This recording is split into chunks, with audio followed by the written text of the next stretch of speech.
Hola, soy la Basmati, de nuevo con vosotros. Hoy voy a hablar de José Rivera, voy a hablar de una obra suya que es Demócrito. Sigo un poquito el discurso de Carlos Serrayer, he leído más cosas, he puesto la bibliografía en el blog. Espero en breve poder hacer esto mismo en inglés y posiblemente introducir también unas imágenes, a ver si es posible, con una marca de agua, para que cuando hable de algo aparezca, a ver si soy capaz de hacerlo. Bueno, hablar de Rivera, de José Rivera, es hablar de un grande, porque, bueno, es tan grande que seguramente otro día os hablaré de alguna otra pieza suya. Me he ceñido a Demócrito de 1630 porque quiero hablaros también un poquitín, aparte de la vida de este pintor que es maravilloso, de Xàtiva, Carrer de Xàtiva, y además él siempre, 2/3 de su vida la vive fuera de España. Nosotros tenemos la colección más grande. Oh, me está dando un segundo. Ay. Imprevisto. Tenemos las colecciones más grandes de Rivera, pero siempre cuando firmaba ponía, no sé cómo se dice, el de Xàtiva, pero bueno, el de Xàtiva en valencià, porque él estaba muy, muy orgulloso de su pueblo. Puede estarlo porque es un pueblo preciosísimo. Yo siempre me retrotrae a Alejandro VI, el Papa Borghese, aunque en realidad debía ser Gandía, ¿no? Pero era Xàtiva. Bueno. Entonces, mirad, aquí hay un problemilla. Ya sabéis que yo vengo de literatura y entonces no puedo hablaros de José Rivera sin hablaros de el siglo de oro. Pero claro, el siglo de oro, yo me llamo Ira Basmati, arte y literatura, pero nunca hablo de literatura. Y que si estudias más literatura que arte. Visto lo cual, os voy a hablar un poquitín de José Rivera. Ya sabéis que mis poquitines hay que ponerlos entre comillas. Os voy a hablar un poco de José Rivera y luego os hablaré un poquito del siglo de oro. Un poco es difícil porque, mirar, ¿qué se elige de Góngora, Quevedo, López, yo qué sé, Garcilaso, Boscán, de Casílabo, la égloga? Que se habla de 200 años de esplendor literario maravilloso, sin contar la gramática de Valdés, que es un diálogo que se conoce poco, pues se conoce poco lo que no son de filología.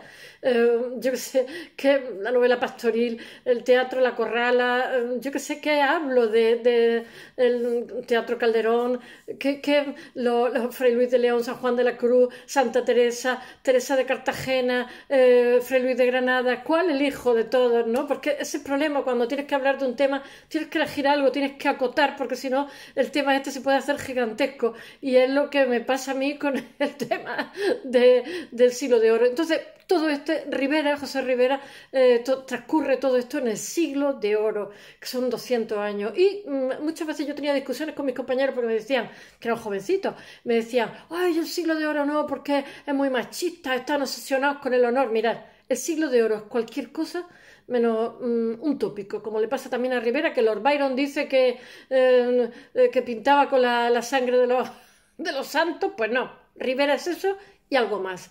Pues eso, nuestro siglo de oro es el honor y algo más, porque 200 años dan para mucho, dan para Quijote y dan para muchas cosas. Entonces lo que voy a hacer un poco es hablaros de este autor y después poner el contexto en vez de darlo al principio, darlo al final e intentar nombrar cosas, porque es que también se puede hablar, yo que sé, de gente que hacía crónicas en la India, que eran Antonio de Herrera, yo que sé, porque Carlos V se nota que fue europeo, no sé cómo deciros, venía de Borgoña, que era muy refinada, se rodeó de escritores, potenció la arte. Entonces todo esto, yo que sé, es como una hierba que creció, ¿no?, a medio y largo plazo, y se notó muchísimo, nos abrió a Europa de alguna manera, artísticamente hablando, fue muy, muy beneficioso, muy, muy provechoso, sin contar, yo que sé, arquitectónicamente, que no lo he nombrado, ¿no?, el estilo herreriano, o la época de Carlos V, pues, Palacio de Carlos V de Granada, ¿cómo se llama?, Universidad de Salamanca, el Casa de Toledo, es que no sé, hay muchísimas cosas, así, se me vienen así sin leer y sin nada, simplemente todo lo que se hizo así. Úbeda, ¿cómo se llama el otro pueblo que está al lado de Úbeda? Que son renacentistas y son de esta época también, la Carolina.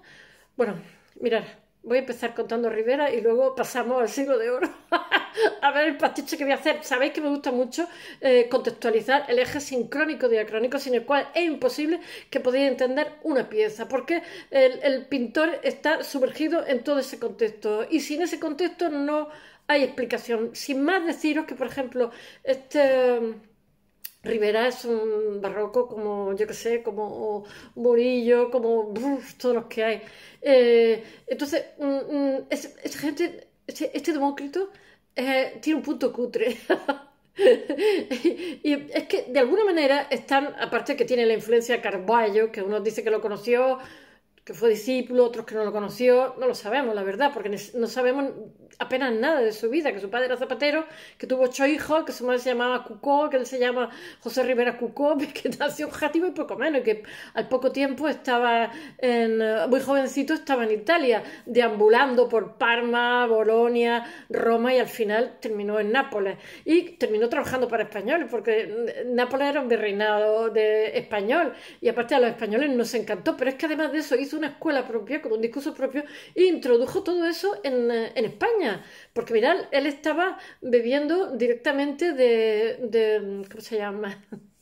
De Carballo, pero es que también tiene Tiziano, también tiene influencia de los flamencos, etcétera, etcétera. Bueno, esta escuela que emerge en el siglo XIX, hoy en el siglo XVII, es deciros, esta escuela española tan fascinante, es deciros que no se le reconoce hasta ¿cómo se llama? El siglo XIX. Era inexistente, invisible. Y ya había literatura artística, ¿eh? Bueno, ¿qué le vamos a hacer? Pues no nos querían reconocer, pues ya ellos, tenemos la mejor pinacoteca del mundo, se pongan como quieran.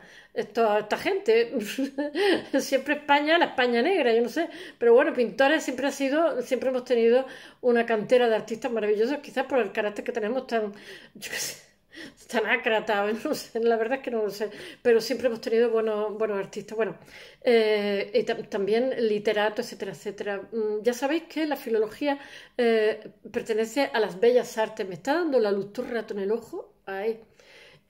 Bueno, antes del siglo XIX no se encuentra mención de esta escuela que os estoy diciendo del siglo XVII, la luz me sigue dando en la literatura artística. Y ya hay muchísima literatura artística. Quizás no sabemos cuál es la causa, me imagino que será no una causa, sino una suma de ellas. Quizás los motivos es el recelo que suscita España. Ya sabéis que España fue potencia durante 200 años también y generó muchísimo odio por mil motivos, por el Nuevo Mundo, descubrimiento del Nuevo Mundo, pues como pasa siempre, los que son ricos, todo el mundo lo odia. Yo qué sé, el problema con Flandes, las luchas con Inglaterra, las luchas con Francia, las luchas con Italia.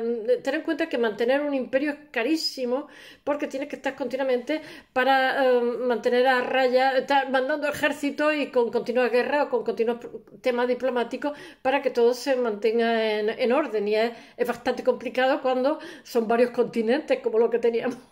En fin, el hecho real es que había muchísimos recelos, muchísimo odio, etcétera, y no nos ignoraron simplemente. Pero así todo, bueno, el tiempo lo pone todo en su sitio. Tuvimos una escuela en el siglo XVII excepcional, es que no os quiero ni contar ahora, ya hablaré de Zurbarán, en fin, porque son de los grandes, como pasa Rivera, que posiblemente otro día hable de otra pieza distinta. Bueno, España también, he de decir una cosa, cuando empieza su decadencia, empieza también a aislarse. Eso es muy español también, somos muy, muy orgullosos, yo pienso.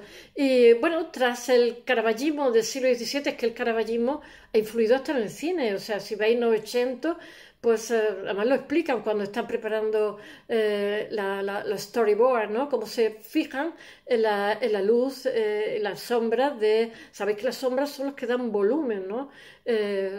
Porque si no te salen unas figuras planas.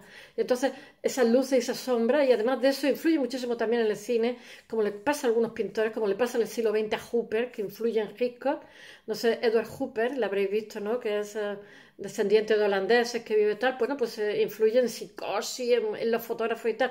¿Por qué influye Caravaggio? Pues porque Caravaggio fija un punto, o sea, en esa luz y oscuridad que luego dará a nuestro lugar, a nuestro tenebrismo, fija un punto, y entonces el espectador fija ese punto, es un manipulador tremendo. Ya sabéis que era un ser, aparte de un artista increíble, es un ser violento, muy colérico y mata a un hombre.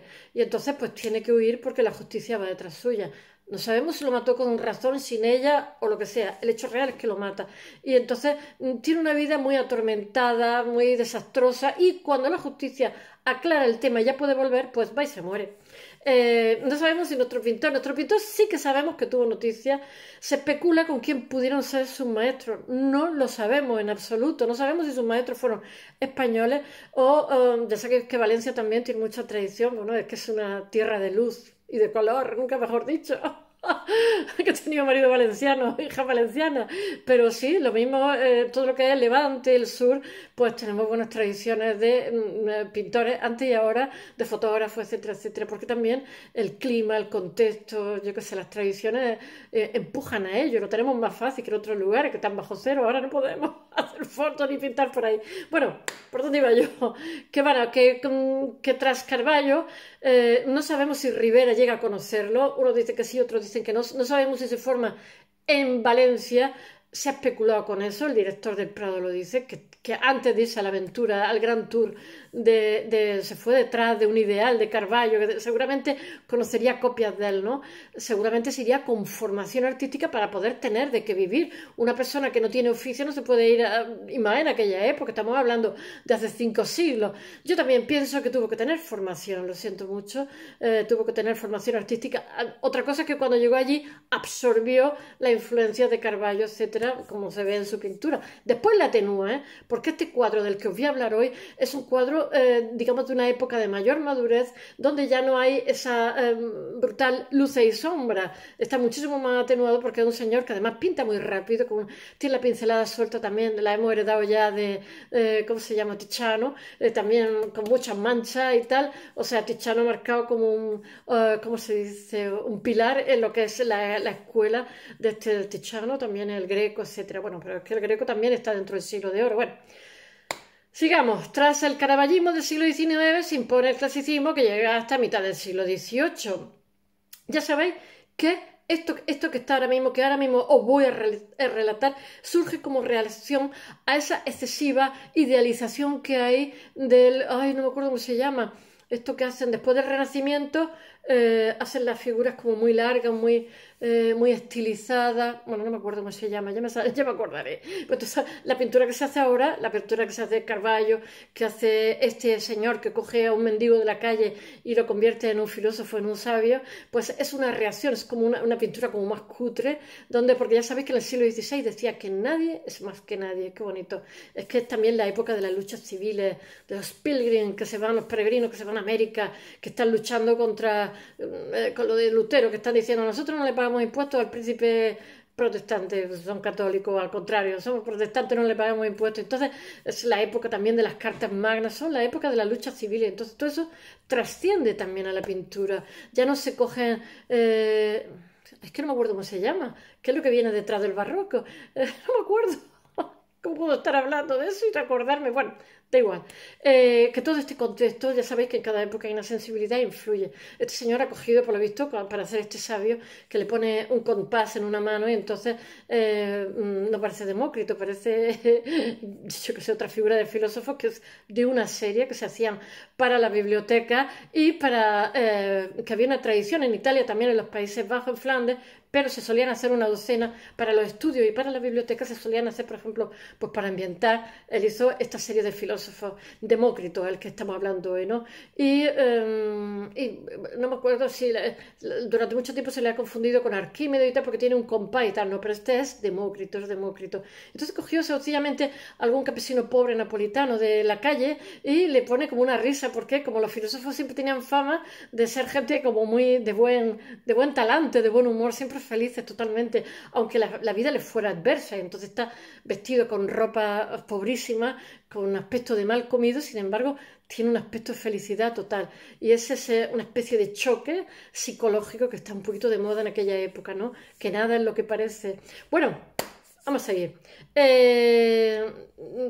que la Europa del, ¿cómo se llama?, del 17, todas las corrientes que hay naturalistas en el arte tienen unos fundamentos religiosos. Ya sabéis que estamos, o sea, o bien, aunque sea de signo antitético, ya lo he dicho muchas veces, los reformistas en esta época, en el centro y norte, tienen el tema del iconoclasta.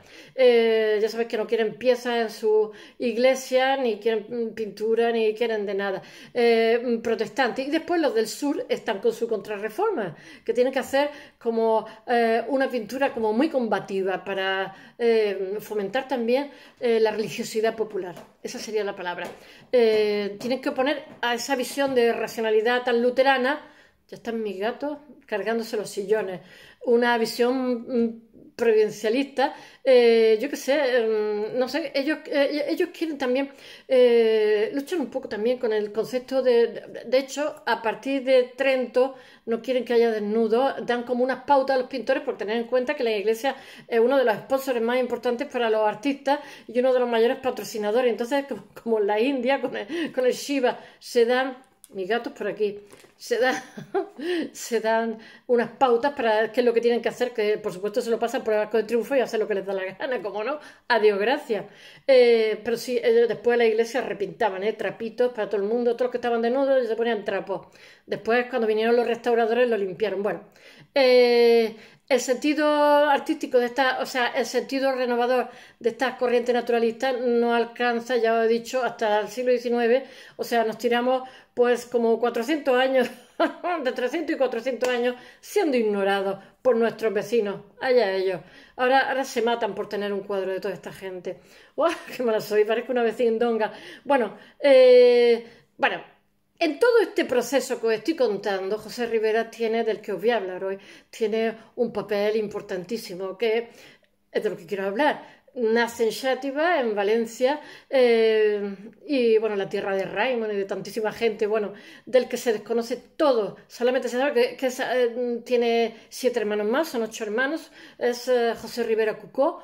No sé qué más deciros, que se va a Italia muy joven, que solamente se sabe que, bueno, que en Italia está activo, en Parma, Roma, o Nápoles, pero mirad, no se sabe quiénes son sus maestros, porque claro, como tiene la influencia tan grande de Caravaggio, muchos dicen que Caravaggio ya ha muerto para cuando él llega, porque Caravaggio vive relativamente pronto, él vive como aproximadamente unos 61 años, lo he calculado.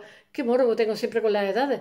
Pues Tiziano y Miguel Ángel vivieron muchísimo. Tiziano 100 y pico años y Miguel Ángel 93 o yo qué sé cuánto, muchísimos también. Tener en cuenta que no había antibióticos, ni medicina, ni Sintrón. Bueno, él está un tiempo en Roma, porque además pues, hay cosas, como diría yo, hace poco se han encontrado una señora de 90 años en Francia, no me acuerdo en qué departamento, que se iba a la residencia. Entonces vieron para los hijos, pues para vender, iban a quitar la casa, pues para vender los cuadros, y se encontraron un cuadro de Rivera. Y la subasta sacaron 1.300.000, un millón de euros, 500. Todo el mundo se quedó y estaba con muchísimos otros cuadros que no valían nada en absoluto.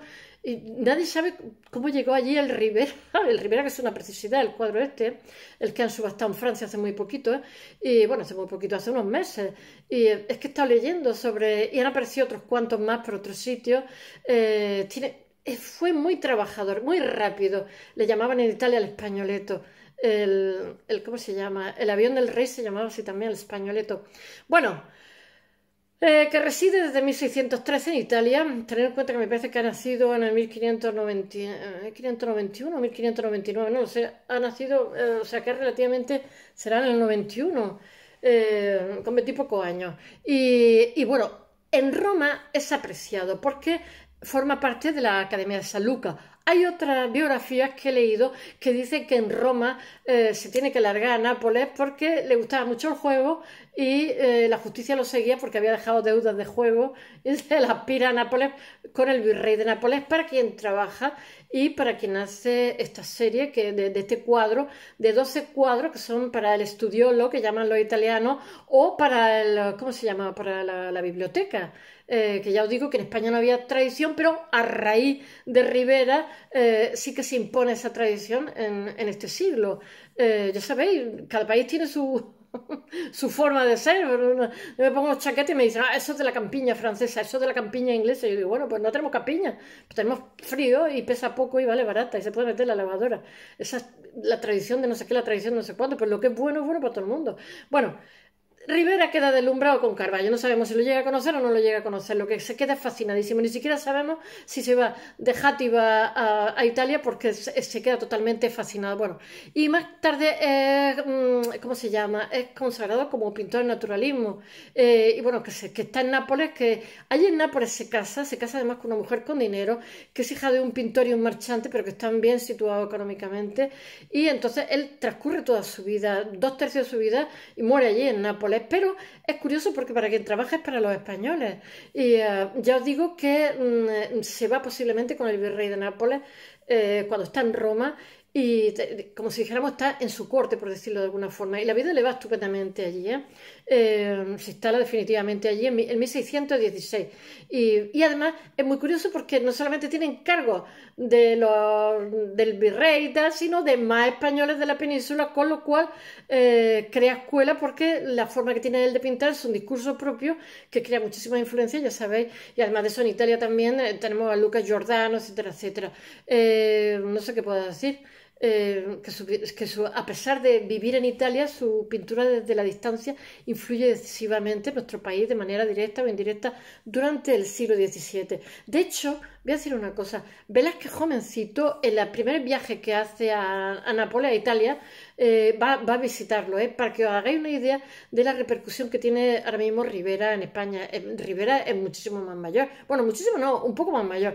La primera visita que hace Velázquez a Italia es entre 1630 y 1631. Ya sabéis que hay dos viajes, ¿no? Y que en el segundo el rey lo manda a llamar porque este no estaba por venir. Tiene un hijo y todo con una pintora y se ha dejado todo allí y no está aquí instalado y no quiere volver. Bueno, entonces ahí pinta la serie que he dicho de los filósofos de la antigüedad, en la que destaca la obra que os he contado aquí, Demócrito, y bueno, firmado y fechado en 1630, como he dicho, y que parece ser un labrador, un personaje popular de baja extracción social y con rasgos meridionales, así como un labrador napolitano, algo así, un campesino napolitano.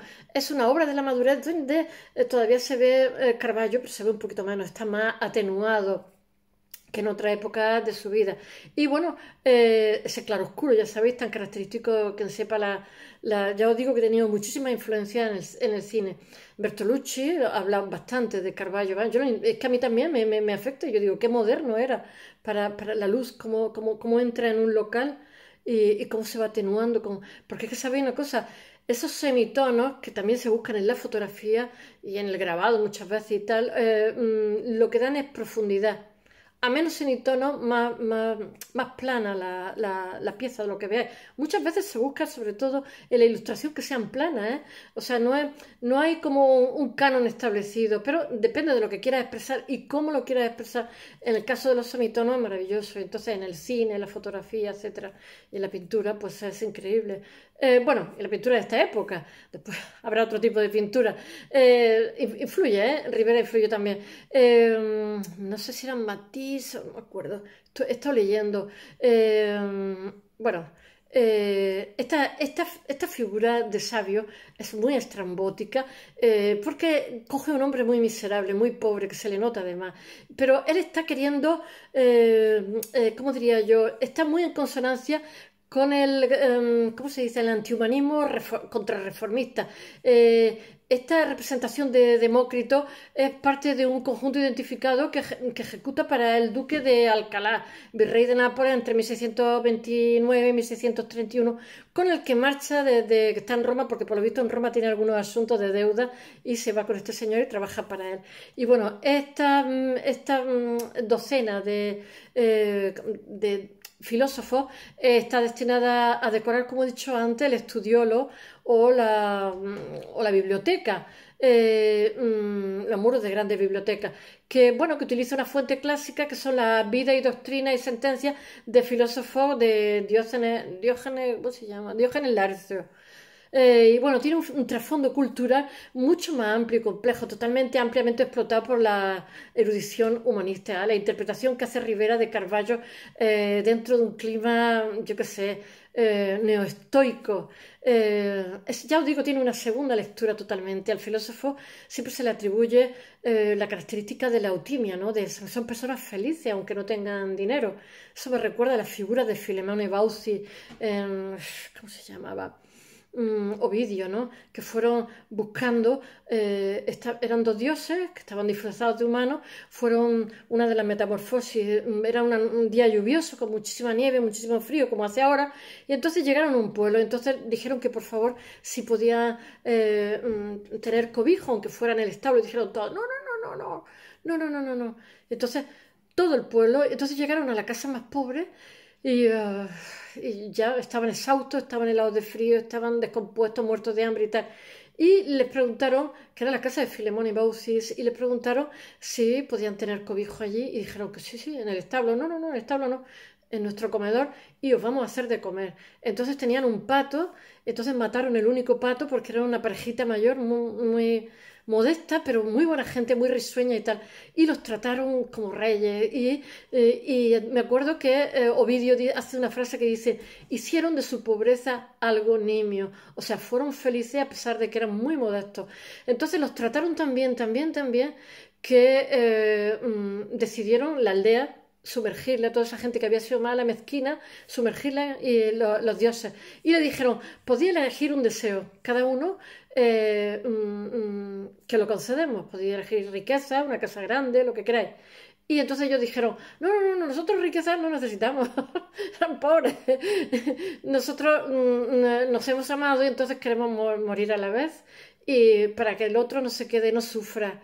Y entonces le concedieron ese don. Cuando murieron los dos a la vez y entonces convirtieron en dos árboles cuyas ramas se entrecruzan, para que veáis lo bonito que son las metamorfosis de Ovidio. Y entonces tenían ese don que le gustaron a los dioses, que estaban continuamente sonrientes, que eran totalmente felices a pesar de su pobreza. Bueno, continuemos con Demócrito en relación con este, ¿cómo se dice? Este estereotipo. Rivera genera el propio, donde el sabio, ¿cómo se dice? El sabio antiguo aparece a la manera de Carballo como un rudo campesino, sin embargo, con una apariencia de mendigo urbano, que es con una tez arrugada, totalmente despojado de cualquier identidad histórica, desentendiéndose de todos los atributos que suelen acompañar lo que había sido la pintura hasta entonces, muy idealizada, con un acompañamiento de enriquecimiento, y sin embargo la representación que hace totalmente tiene una risa maliciosa y yo qué sé, y que eso lleva a una segunda lectura, ¿no? No tiene, la primera lectura siempre es errónea y lleva un compás en la mano derecha, por lo cual se le ha confundido con Arquímedes, como lo he dicho, y la preocupación de Rivera es acentuar la expresividad como el reflejo de un temperamento característico muy en consonancia con la preocupación del siglo XVII, ya he dicho, donde la sensibilidad era que nadie es más que nadie. Y bueno, mi gato otra vez aquí. Y bueno, que de una persona que es feliz a pesar, sin complejo, a pesar de cómo le vaya la vida. O sea, su sabiduría, su nivel moral está por encima de lo que es riqueza, pobreza, de ser lo miserable, ¿no? Entonces tiene una segunda lectura psicológica y una nueva dimensión moral en todo lo que representa esa displicencia, esa displicente indiferencia ante la pompa mundana, de aceptación ante los embates negativos de la fortuna. Y mirar, eso también lo desarrolla solamente un poquitín la literatura con la novela picaresca, que casi es una novela antisistema, que diría Noé, donde hay un sarcasmo y ¿cómo se dice? Un descarnado realismo, y por eso triunfa en Inglaterra. Fijaos qué curioso, en la misma época es un realismo sarcástico. Bueno, solo deciros que bueno, que en esta época, no me va a dar tiempo ya a contaros el siglo de oro, en esta época ha triunfado totalmente. Tenemos un Cervantes, un Góngora, un Quevedo, un cultismo, un culteranismo, una novela pastoril, os la digo así por encima, un teatro de Corrala, con todas las obras que se están representando allí, que primero triunfan en contra de lo que pueda parecer, palabra de filóloga, no triunfan los sacramentales, primero triunfan las comedias de enredo. Somos también los inventores de la novela, aunque había un concepto de novela en Italia, pero no se parece para nada, porque la novela la inventa nuestro Cervantes, que es como una babuchka, que dentro de una muñeca hay otra muñeca, dentro de una historia hay otra historia y otra historia. La primera parte de Cervantes aparece en 1606, se traduce en Vida de Cervantes a muchísimos idiomas, tiene un éxito brutal en todos los países europeos. Y bueno, que está también, a ver qué me falta. He dicho Santa Teresa, San Juan, Fray Luis, he dicho los místicos, he dicho también Boscán, el endecasílabo, el encuentro de Garcilaso y Boscán, de la poesía italianizante que se introduce en nuestro país con toda una serie de, yo qué sé, sonetos, églogas, bueno, cambia totalmente el panorama. Somos los primeros en hacer una gramática también, porque también tenemos el nuevo mundo y entonces hay como que fosilizar un poco el idioma para estandarizarlo, para poder propagarlo, porque si no, en Andalucía teníamos el problema con las sibilantes, etcétera, etcétera. Hay que homogeneizar. Se da prevalencia al castellano, cuyas vocales tienen influencia el euskera, realmente eran vocales euskera, que es una lengua antigua que se impone a la hora de la formación en el siglo XII de lo que es el castellano. Pero mirad, en esta franja de 200 años, que no me da tiempo a contaros dónde está la novela pastoril, no sé, se me han olvidado cosas, pero yo qué sé, el Inca Garcilaso, yo qué sé, Garcilaso de la Vega, en fin, que muere en el ataque a Niebla. Es una época de arquitectura herreriana, una pintura excepcional, con Rivera que os he contado y un montón más que os contaré estos días sucesivos, donde se desarrolla la historiografía muchísimo, en fin, donde hay un grandísimo esplendor de las artes. Espero que os haya gustado. Hasta mañana.